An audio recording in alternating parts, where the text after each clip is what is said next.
ಕಾರಣಾಂತರದಿಂದ ಈಗಾಗಲೇ ಅಯೋಧ್ಯೆಯ ಶ್ರೀರಾಮನ ಮೂರ್ತಿ ಪ್ರತಿಷ್ಠಾಪನಾ ಕಾರ್ಯವು ನೆರವೇರಿಸಲಾಗಿದೆ.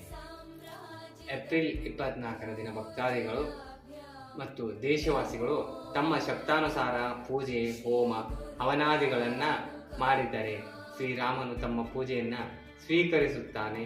ಈ ಕಾರಣದಿಂದ ಶ್ರೀ ಕಂಚಿ ಕಾಮಾಕ್ಷಿ ವೇಣುಗೋಪಾಲ ಸ್ವಾಮಿ ಕೃಷ್ಣ ದೇವಸ್ಥಾನದ ಸಾನ್ನಿಧ್ಯದಲ್ಲಿ ಏಪ್ರಿಲ್ 14ರಿಂದ ಪ್ರತಿನಿತ್ಯವೂ ಶ್ರೀ ವಿಷ್ಣುವಿನ ಹೋಮ, ಹವನ, ಅಭಿಷೇಕಗಳನ್ನು ನಡೆಸುವ ಮುಖಾಂತರ ಏಪ್ರಿಲ್ 14ರಿಂದ ಮೇ 14ರವರೆಗೂ ದಿನನಿತ್ಯವೂ ನಮ್ಮ ಸನ್ನಿಧಾನದಲ್ಲಿ ನೆರವೇರಿಸಲಾಗುತ್ತಿದೆ.